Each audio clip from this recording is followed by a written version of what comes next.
down for the world premiere of possibly the biggest LEGO set ever. They might be revealing the UCS Death Star. This is insane. We got 5.5 minutes to go, and I am super excited for this.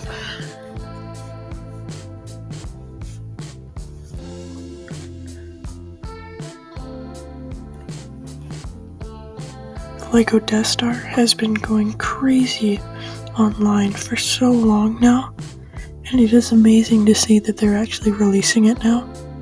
If that's what they're releasing, because they could be doing something completely different.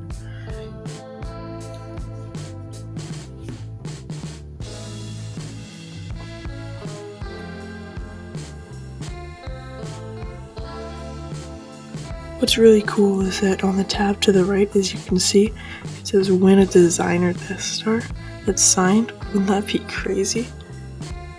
Wow, when there was 12 minutes left, there were only 600 people watching this, and now we're at 4,000. So this is getting some following here. I'm really excited to see what they reveal.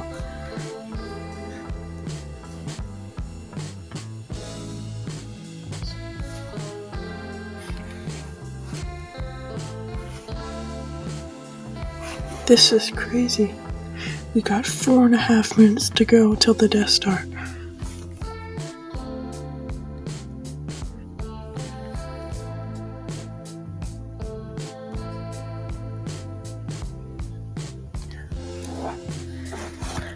It kind of feels like New Year's, to be honest. It's pretty cool.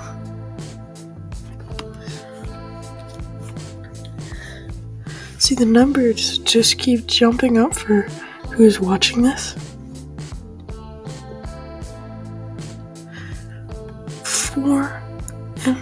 4,500 people are watching this now.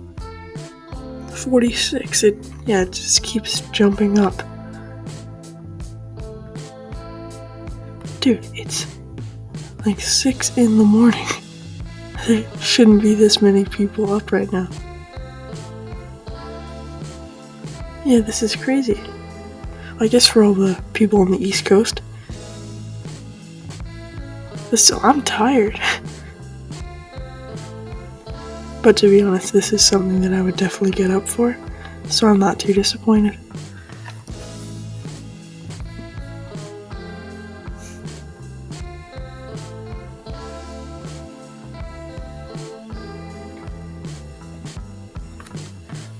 So 3 minutes left now. Getting excited, we are so close to the reveal. Well, everyone put your guesses in, let me know in the comments what you think. But I think it's safe to say that it's the Death Star that they're going to be revealing here, which is a super cool set. You can go to my channel and check out my short that I've made about the Death Star. And yeah, it's going to be super cool.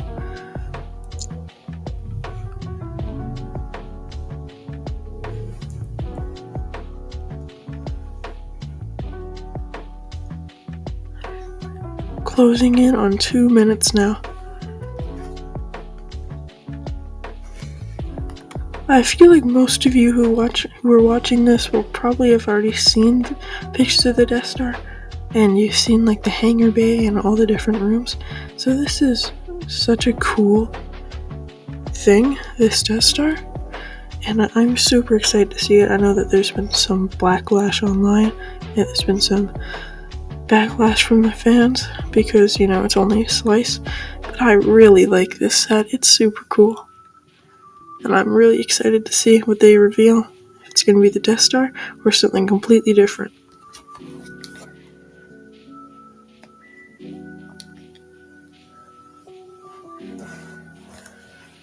One and a half minutes to go.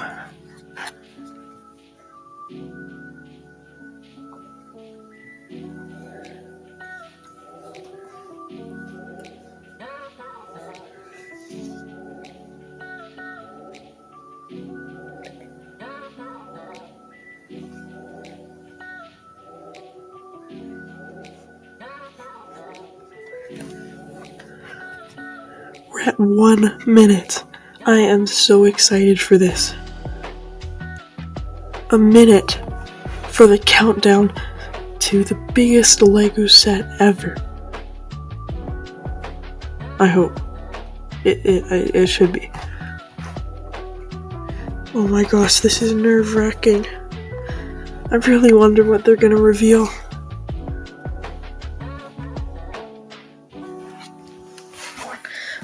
We got 30 seconds to go.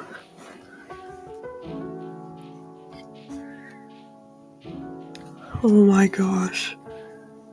20, we're at 20 seconds. The countdown's still going. We're at 15. Oh my gosh. Here it is.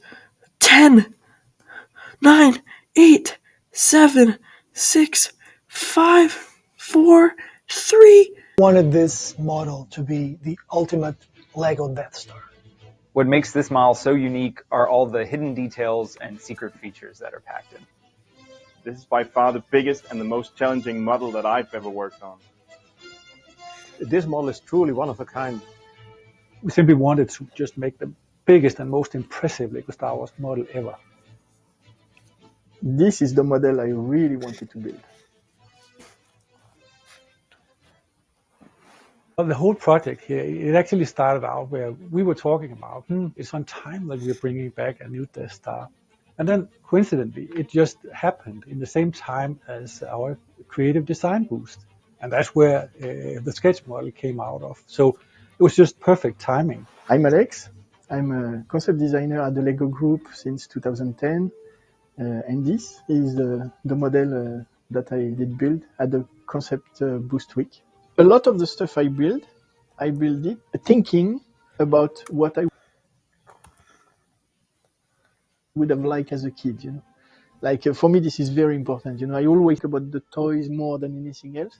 I always love these cross sections of little bases, little secret areas. I could notice the excitement, you know, people passing by and saying, "Oh yeah, what is this? It will be so great!" And yeah, so this encouraged me to every day, you know, to come early in the morning, leaving very late at night.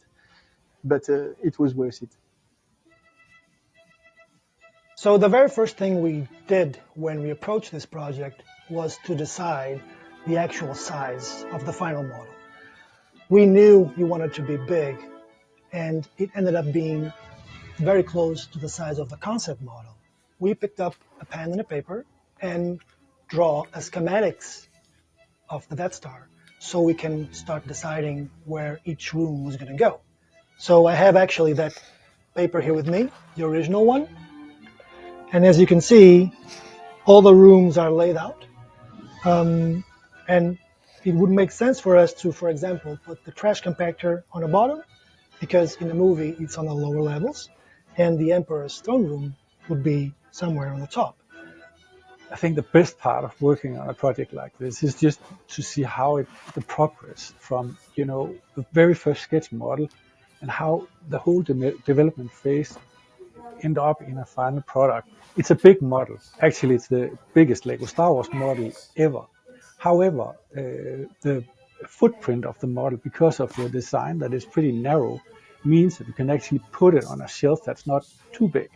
We did consider the fact that the model could be hanged on a wall, but was quickly dismissed. It weighs more than 8 kilos when you're finished. So it would be a really big challenge to hang this on the wall. Having said that, I did try to make the footprint as small as possible. Well, from the start, we had to think about that this was actually one of the biggest models we've done with a shape we're not actually used to. So we look into what we need to do on a big model like that and get more people involved.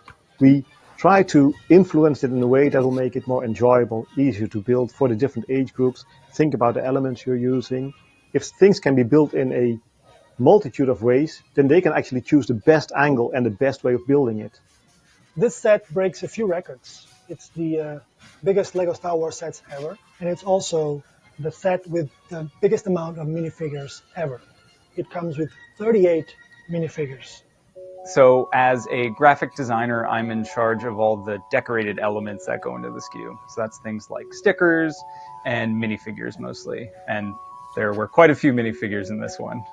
This Death Star is kind of a mashup of the New Hope Death Star and the Return of the Jedi Death Star. So there are a lot of characters that just simply need to be there. You have the Millennium Falcon crew, you have Grand Moff Tarkin and all the Imperial officers that are in the conference room with him, the Emperor and his guards, a whole contingent of different types of troopers, and then, of course, there's a bunch of staff and crew members that kind of keep the battle station running. Plenty of characters are returning that have gotten fresh new designs, among them like Luke, Obi-Wan, Tarkin, the list goes on and on. But there are also a bunch that are special characters we've never had a chance to make before, and this was the perfect time to do that. The Imperial Dignitary is a character that is really only seen on screen for a couple seconds maybe, but I've always been very curious about him. Matteo, the element designer on this set, made a brand new hat element for him, and I really do enjoy the kind of pop of color that he lends to the character lineup. Another one of my new favorite characters is Galen Erso. I have been trying to find an excuse to put him in a set for a very, very long time. He's such a cool character. And finally, we had the perfect chance with the Death Star, seeing as he was such a critical part of getting the Death Star created, and I guess technically also destroyed. Yes, the Galen Erso minifigure, because it's not technically in the movies with the classic Death Star. That's why we've decided that he's being displayed outside of the Death Star. But again, he just needs to be there, and then also he's a Danish actor, you know. So we thought that was quite fun. My absolute favorite character in the set is one that we're actually not going to talk about in this video, but you will know it when you see it. What I really like about the new Death Star is also the way it's built. It's built in sections, almost like the real Death Star in the movie. But it's built in sections. It also means that you're building one compartment or room at a time. So it's making it a more manageable build. The build flow is very, very important because fans have to be able to be engaged throughout the whole process. And because you have so many different rooms here, you have all the rooms that you see in both Death Stars in the movies. It's always important to keep the building experience and the building steps clear so that everyone can understand it. I have to always think about how would I show this in a 2D view. When I go in to then start making the steps, I start from an end and I want to stay in a specific angle for as long as possible. So I start with a bag for this specific model, and there were 81 bags, which is a huge number of bags. And of course, I start from bag 1. I build up every single bag, and then I take it apart, and I build it up again, and I take it apart. And this is just to find the right flow. So this is what I do for every single bag there onwards, and that's why it actually took like, I think, 2 months before I'd finished the final steps. While we were working on the model, I think the first time we built it through, Emperor Palpatine was actually in bag, I think it was 67 or 68. So I told Caesar, wouldn't it be funny if he was in bag 66? You know, a reference to the Execute Order 66 with a bit of tweaking here and there on the bags and on the elements used on each bag. I was able to put that minifigure in bag 66.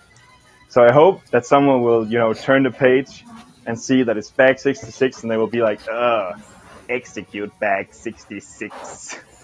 I would say the biggest challenge from the graphic design standpoint is just the sheer volume of details that are in the Death Star. You've got lights, you've got different switches and control panels just everywhere. Part of what my job was to go frame by frame through the movies and try and find that exact shot where the control panel or switch or whatever that I'm working on is in frame, not obscured by anything, and in focus. Ultimately, that means I was watching Star Wars at work, so that's kind of fun. The model is full with Easter eggs.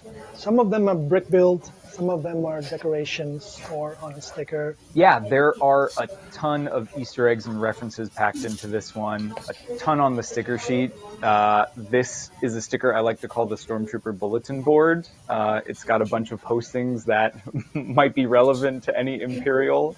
You have some Imperial wanted posters showing some familiar rebellious faces. Here we have shooting lessons for Stormtroopers, because we all know that Stormtroopers are renowned for their accuracy. We also included a nice little sticker of Alderaan, and then a not so nice sticker of Alderaan after certain events unfold. Tucked away on the back of the model is a sticker that shows proper Stormtrooper height. Well, now we know how tall a Stormtrooper is supposed to be. One of those Easter eggs comes from the Skywalker Saga game, and it was actually Emil that suggested it.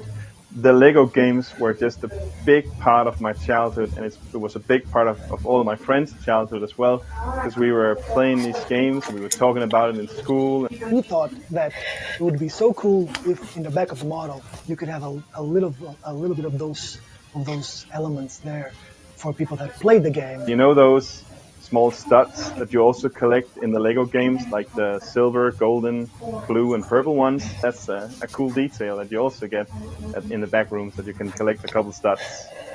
My favorite Easter egg, it's actually in the Super Laser area here. It's not very easy to decode and to find, so I really hope that somebody will. It will make my day.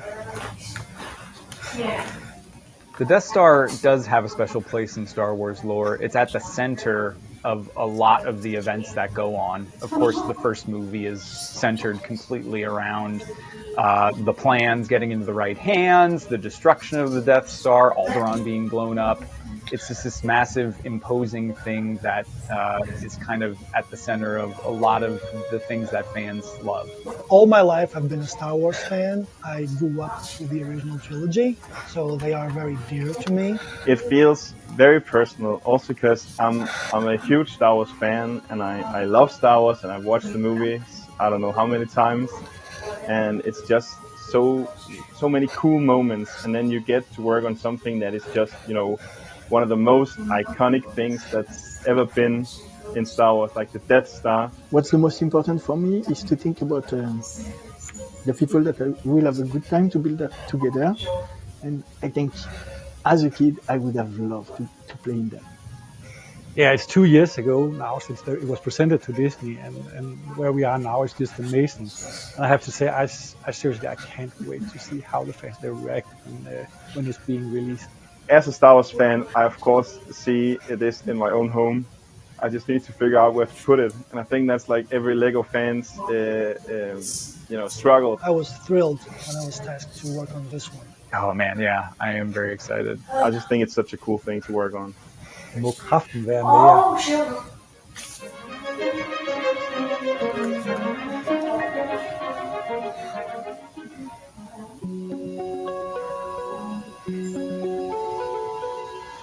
We thought that it would be very cool if you'd have another vehicle that you could place on the hangar bay. So the TIE Fighter came to mind, and if you get the gift of purchase, you will get a TIE Fighter, the support for the TIE Fighter to hang on the hangar bay, and also a few more minifigures and a few more accessories.